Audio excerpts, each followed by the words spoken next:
In the cereal market, there's two companies, Kellogg's and General Mills. I love them both, not just for their cereals, but their commercials. Have you heard of Cinnamon and Bad Apple? If you don't, it's basically a carefree cinnamon stick with a Jamaican accent and an accident-prone apple who raced to the bowl of Apple Jacks. In 2007, the production for the ad stopped and no more commercials were being produced for the ad campaign. That was a lie. They were actually working on another commercial. The production number was 709G. The title was Silence. The commercial, Stuck, was later given Silence's production number to hide the latter's existence. How do I know this, you ask? Well, I was an intern at the agency that did the Cinnamon and Apple commercials. One day in 2007, I walked into the studio and saw everybody looking afraid. This wasn't like them when they finished commercials. They would usually be happy and cheerful.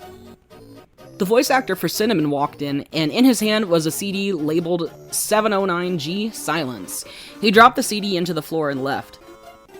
I picked up the CD, which had dust from the floor's dirtiness. 709G was a production number. I really thought we weren't even making any more commercials for CNA anymore.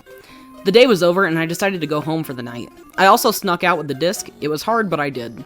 When I got home, I went into my mini movie theater and inserted the disc into the DVD player. I wondered what craziness Cinnamon and Apple would get into. I was thinking it would be something Halloween-themed since it was started with a picture of the air date of the commercial, which was October 4th, 2007. It showed a production card with the words saying Silence 709G October 2007.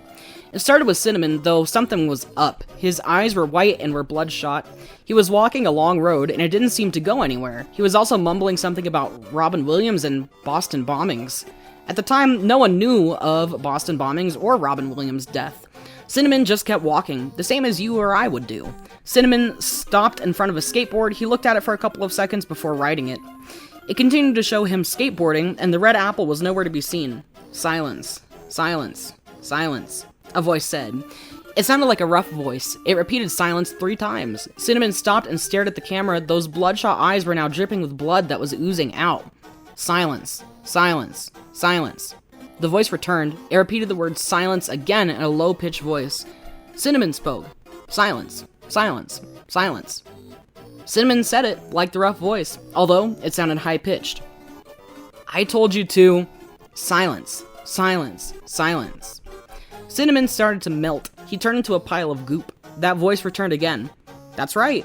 Death sentence for Cinnamon. And then, Happy Halloween. It ended there. The next day, I walked into the studio. A group of angry-looking people stand in front of me. They asked why I took the disc.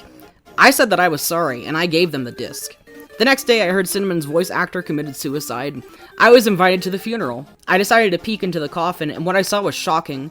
Scrawled into the coffin's top was, "Now we're silenced."